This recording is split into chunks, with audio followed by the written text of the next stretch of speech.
Hello everyone, welcome again.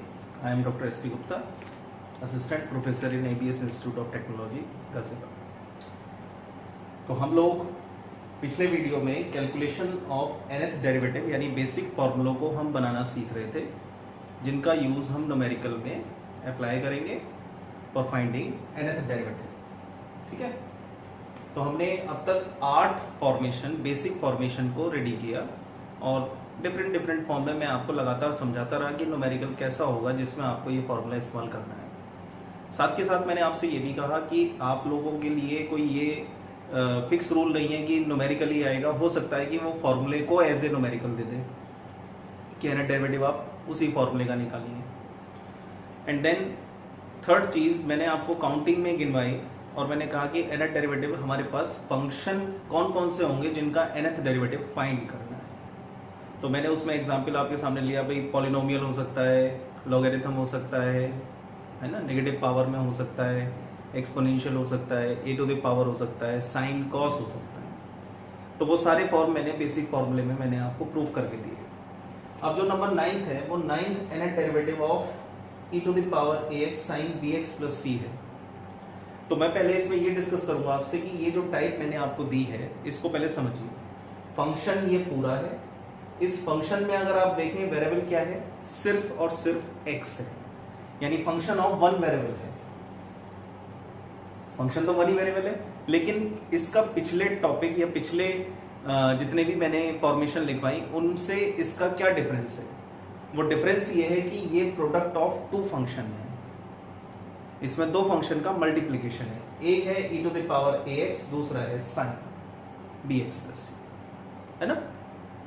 तो इसको मैं बोल रहा हूं ये है product of two function in which one function e to the power, है ना।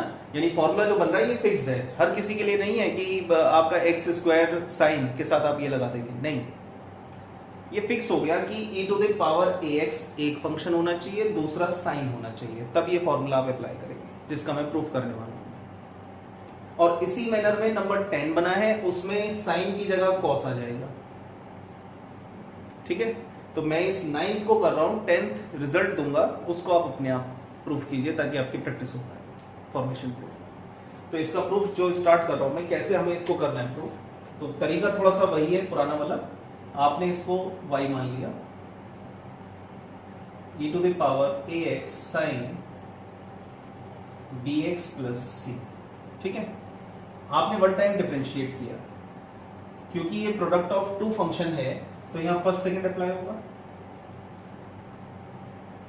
और जब फर्स्ट सेकंड अप्लाई हुआ तो आपने उसका प्रोडक्ट रूल लगाया डिफरेंशिएशन का, first as it is, second का डिफरेंशिएशन। ठीक, plus second as it is, first का डिफरेंशिएशन।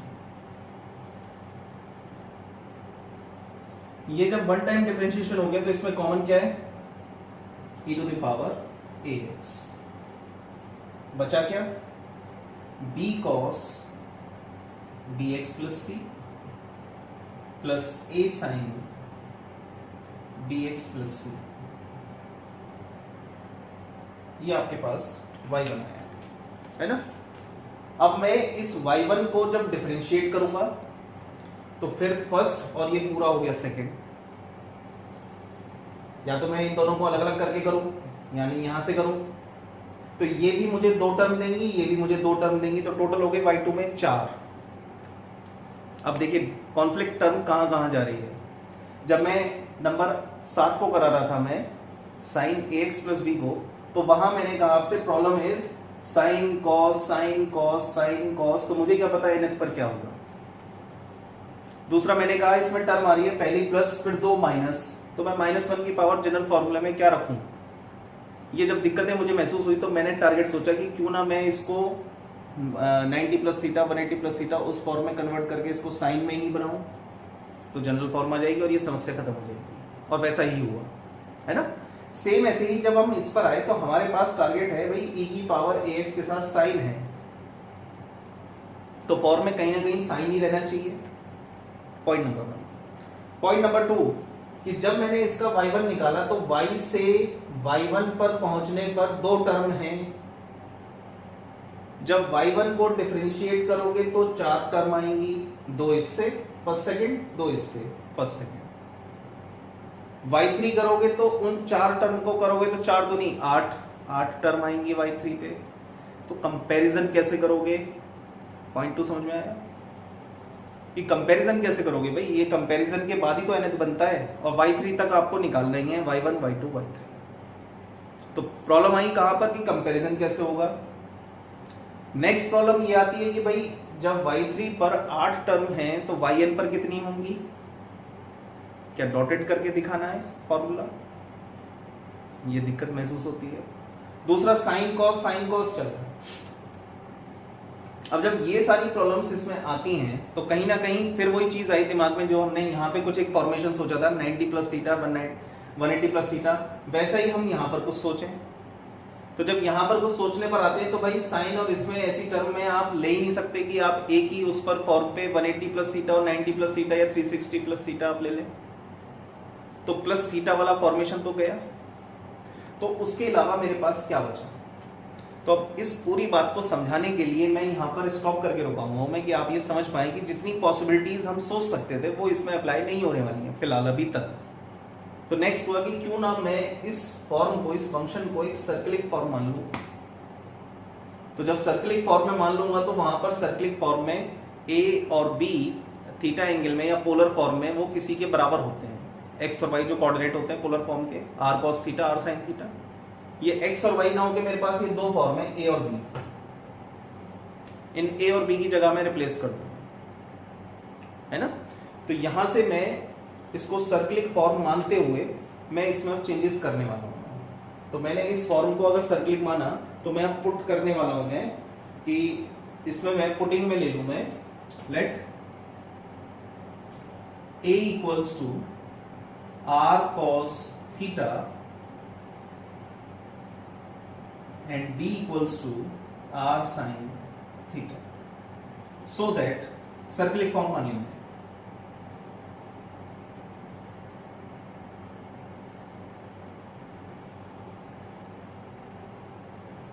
so that इन दोनों का रिलेशन क्या हुआ? r square equals to a square plus b square, so that दोनों को स्क्वायर करके ऐड कर दीजिए। r equals to under root of a square plus b square and theta equals to tan inverse b upon. ये कुछ term आपने find कर लिया जो कि लास्ट में आपको जरूरत पड़ेगी। जब आपने इन दोनों वैल्यू को इसमें डाला, इसको दे दीजिए आप 1 from 1 y1 equals to e to the power ax into b की जगह हो गया r sin theta into cos bx plus c, a की जगह हो गया r cos theta into sine bx plus c. ठीक, दोनों में से r कॉमन है। अब क्या बचा?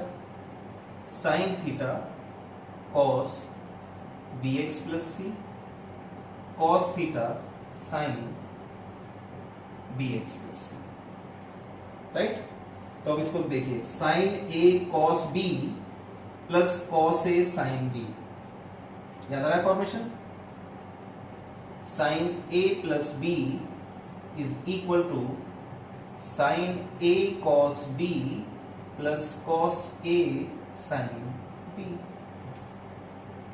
तो ये जो टर्म है वो आपको ये मिल रही है, बस a और b में अंतर है, a is theta, b is bx plus c।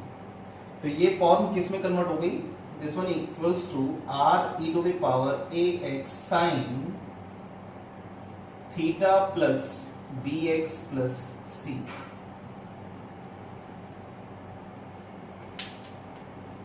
ये y1 आपके पास है। तो अब आप यहां y1 को देखिए फर्स्ट में, और अब आप इस तरह देखिए y1 कितना, और आप y को देखिए। अब कंपैरिजन आपको समझ में आ जाएगा कि y सिंगल फंक्शन है, कोई मल्टीपल ऑफ 2 का। पहली बार नॉर्मल तरीके से किया तो ये दो पार्ट में स्प्लिट हुआ, आगे जो दिक्कत हमें दिखी उसको देखते हुए हमने इसको सर्किलिक फॉर्म मानते हुए इन वैल्यूज को पुट किया। पुट करने के बाद हमें जो अब मिल रहा है वो y1 मिल रहा है r e to the power ax sin theta plus bx plus c, यानी साइन का सवाल साइन में ही है। e to the power ax यानी फंक्शन ऑफ टू प्रोडक्ट का y मिल रहा है सेम ऐसा ही है ना, और r आ गया, वो r हमारा इसलिए है क्योंकि सर्किलिक फॉर्म है। तो इससे कंपैरिजन इजीली हो सकता है कि y से ये बना, ये से अब अगला बनेगा। तो अब मैं इसको डिफरेंशिएट करूंगा, तो अगेन डिफरेंशिएट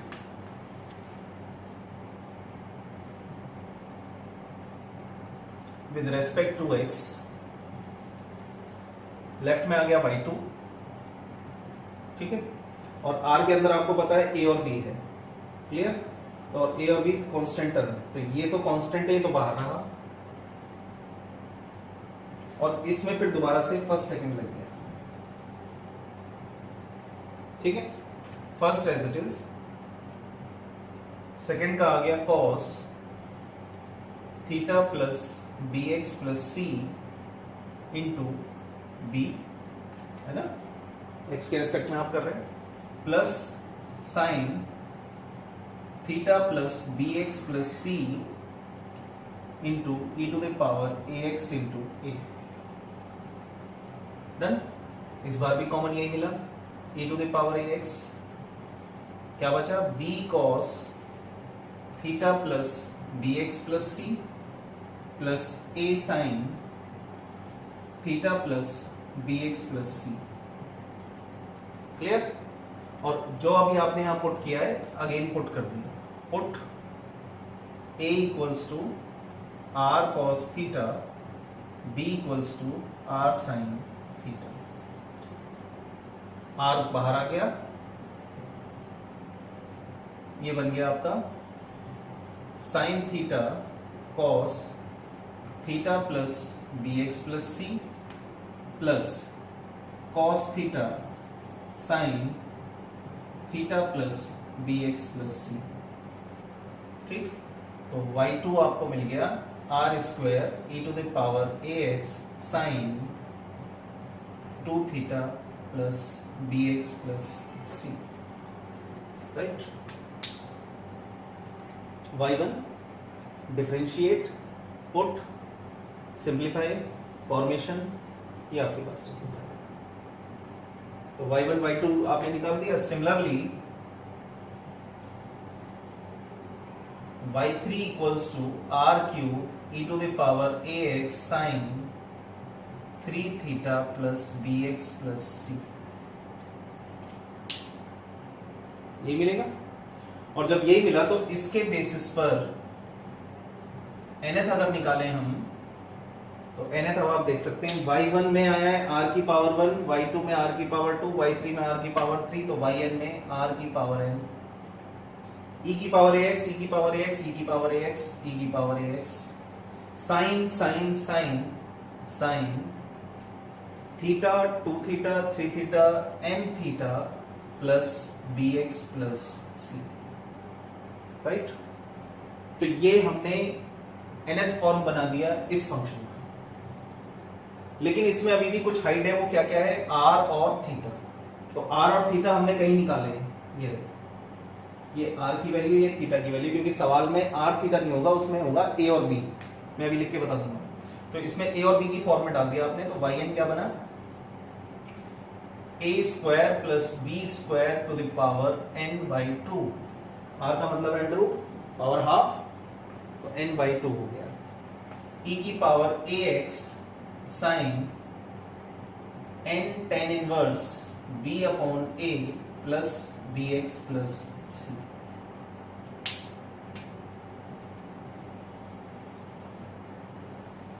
ये इसका nth डेरिवेटिव फॉर्मूला है। अब एग्जांपल में जरा सवाल को समझिए। एग्जांपल है nth डेरिवेटिव आपको निकालना है e to the power 2x sine 4x plus 3, इसका निकालना है, ये न्यूमेरिकल हो गया। तो आपने इस पूरे फॉर्म को इससे कंपेयर किया, e to the power ax sine bx plus c से। तो a कितना है 2, b कितना है 4, c कितना है 3। ये आपके पास जनरल फॉर्मूला है तो वी नो दैट में आपने इस फॉर्मूले को लिखा और फॉर्मूले को लिख के आपने yn निकाला।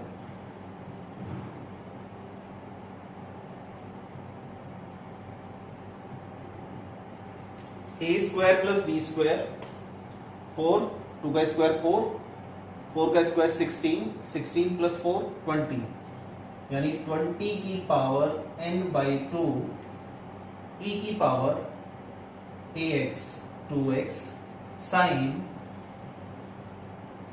n tan inverse b upon a 4 by 2 2 आ गया प्लस 4x प्लस 3, ये इसका आंसर। अब देखिए कितना आसान हो गया। तो फॉर्मूला याद है तो आंसर एक लाइन में वी नो दैट करते हैं, और फॉर्मूला याद नहीं है तो ये सारा प्रूफ है कैसे हमें इसका nth डेरिवेटिव फाइंड करना है ना। तो इसी कैडर में नंबर 10 जो आपके लिए मैं दे रहा हूं, मैं इसको प्रूफ आप करें, मैं आंसर लिख दूंगा मैं nth derivative of e to the power ax cos bx plus c, इसको आप प्रूफ करें।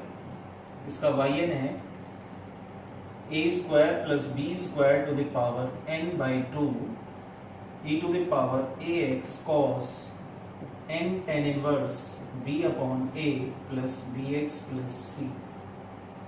अब देख लीजिए अंतर कहाँ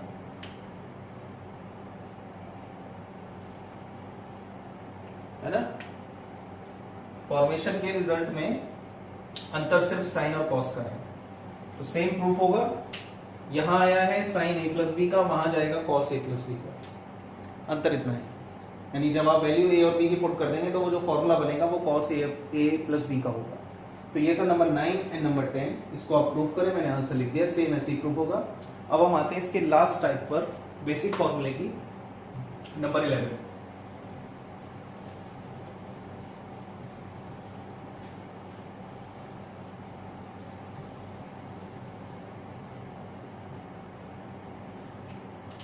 नंबर 11 है nth derivative of nth derivative of nth derivative using partial fraction.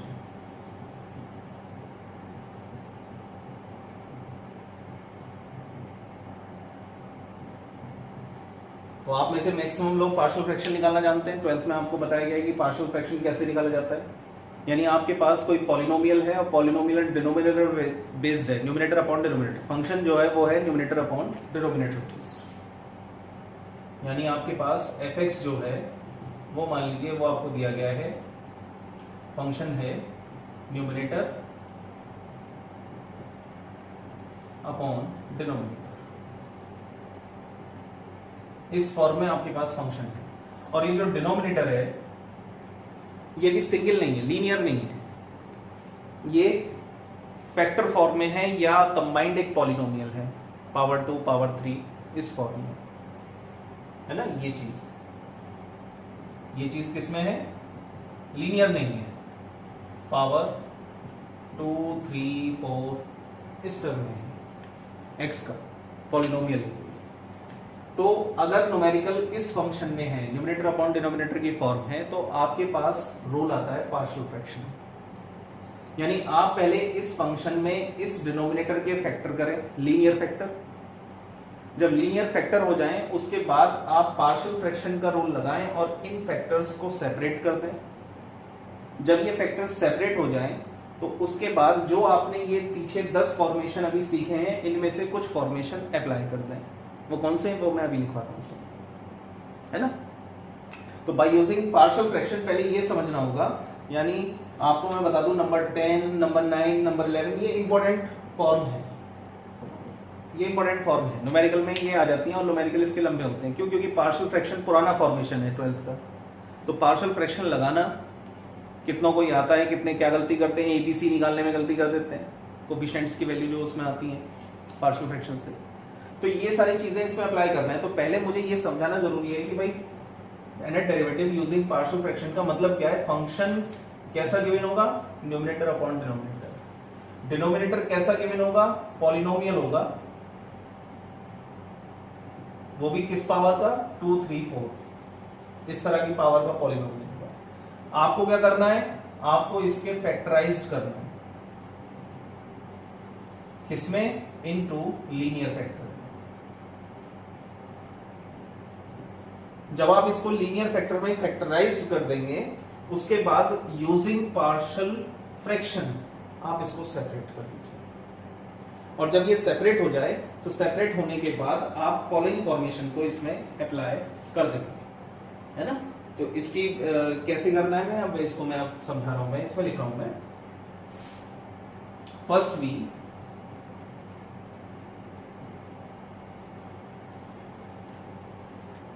factorized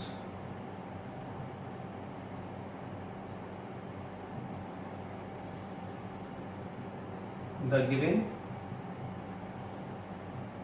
denominator polynomial into linear factor।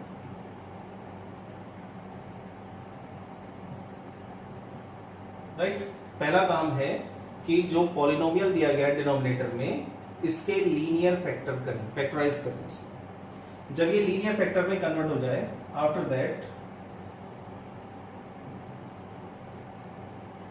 Separate each factor,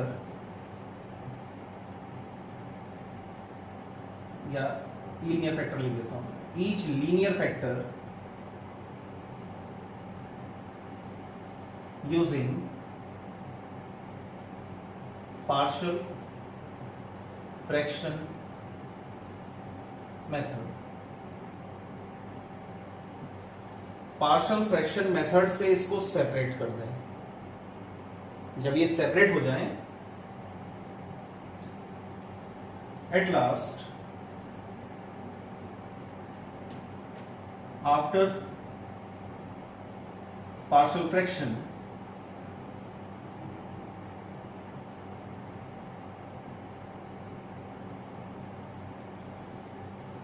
apply following formation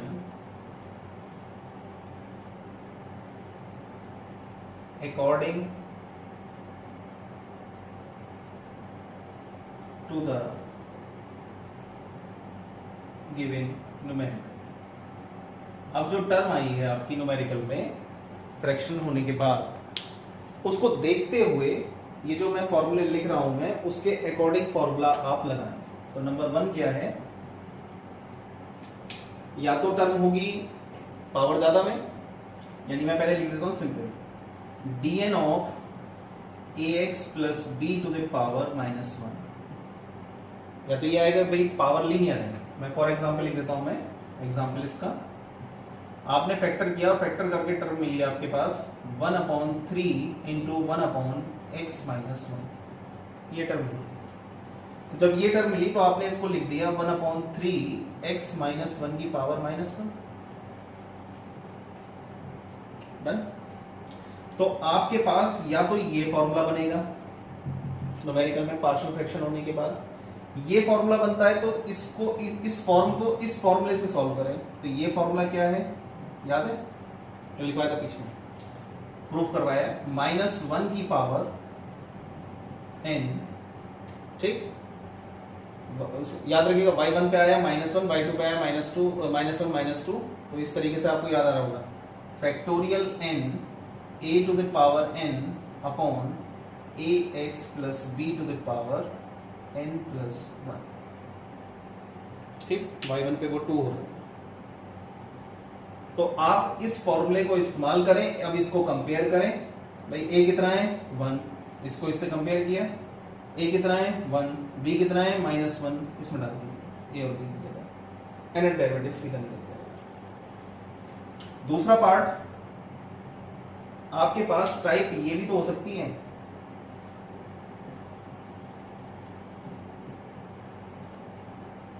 -2, -3, -4, ये भी तो हो सकती है। तो अगर ये टर्म है तो इसके लिए एक जनरल फॉर्मूला भी लिख पाया है m। तो m का फॉर्मेशन क्या है, factorial m upon m minus n factorial a to the power n ax plus b to the power n minus n। तो ये दो फॉर्मेशन है। इन दो फॉर्मेशन में से अकॉर्डिंग टू द न्यूमेरिकल जो भी फॉर्म आती है आप उस फॉर्मूले को अप्लाई करें। तो ये तीन स्टेप्स हैं यूजिंग पार्शियल फ्रैक्शन। पहला काम, डिनोमिनेटर या तो फैक्टराइज्ड फॉर्म में मिलेगा या पॉलिनोमियल फॉर्म में मिलेगा। अगर वो फैक्टराइज्ड फॉर्म में है तो इसको नहीं लगाएंगे, सीधे यहाँ आएंगे। अगर वो पॉलिनोमियल फॉर्म में है तो आप डिनोमिनेटर को फैक्टराइज करेंगे लीनियर फैक्टर। जब लीनियर फैक्टर में कन्वर्ट हो जाए तब उसके बाद उसको सेपरेट करेंगे यूजिंग पार्शियल फ्रैक्शन। जब ये सेपरेट हो जाए तो सेपरेट होने के बाद आपको ये फॉलोइंग फॉर्मूले में से कोई से फॉर्मूले लगाने, हो सकता है कोई एक ही लगाना हो और हो सकता है कि टर्म में दोनों ही अप्लाई करने हो। तो आप अकॉर्डिंग टू द न्यूमेरिकल आप देखें क्या क्या फॉर्मेशन लग सकता है। या तो यही खत्म हो जाएगी बात या फिर -2 -3 में इस पर जाएगी। तो जिस पर भी जाती है आप उसके अकॉर्डिंग फॉर्मूला लिखें। सवाल से ए और बी, ये एग्जाम्पल है, सवाल से ए और बी कंपेयर करें और इसमें डालें। इस तरीके से आप 11th टाइप जो कि यूजिंग पार्शियल फ्रैक्शन है उस तरह के सवालों का भी nth डेरिवेटिव फाइंड कर सकते हैं। तो पार्शियल फ्रैक्शन में फंक्शन कैसा होगा, न्यूमरेटर अपॉन डिनोमिनेटर। इस वीडियो में मैंने फॉर्मेशन बेस्ड को खत्म किया है। नेक्स्ट वीडियो में मैं इसके न्यूमेरिकल लूंगा nth डेरिवेटिव के। तो मैंने इनिशियली आपको फर्स्ट वीडियो में जब ये टॉपिक स्टार्ट किया तो मैंने आपसे कहा था कि मैं आपको इसमें दो टाइप के न्यूमेरिकल फॉर्म हैं। क्यों? क्योंकि सक्सेसिव डिफरेंशिएशन का मतलब क्या है, मैं दोबारा से रिपीट कर रहा हूं। मैं सक्सेसिव डिफरेंशिएशन का मतलब था कि आप किसी फंक्शन के डेरिवेटिव को फर्दर डिफरेंशिएट कर रहे हैं। किसी भी y बराबर fx कोई फंक्शन है, उसके फंक्शन के differential coefficient dy by dx ये फर्दर डिफरेंशिएट हो पाए, that is called successive differentiation. तो हमारे पास दो वैरायटी के न्यूमेरिकल बनते हैं। एक तो क्या होगा, फंक्शन दिया गया और कहेगा उसको इसको डेरिवेटिव फॉर्म में कन्वर्ट करो। दूसरा सवाल क्या होगा कि कोई फंक्शन होगा और कहेगा nth डेरिवेटिव फाइंड करो। तो ये दोनों वैरायटी के न्यूमेरिकल हैं। मैं अब नेक्स्ट वीडियो में वो कोशिश करूंगा कि उसी वीडियो में सारे टाइप आपके पास पहुंच जाएं। राइट, आप उसको जरूर देखिएगा और अपनी प्रैक्टिस में आइएगा कि कैसे इसको निकाला जाता है। Thank you.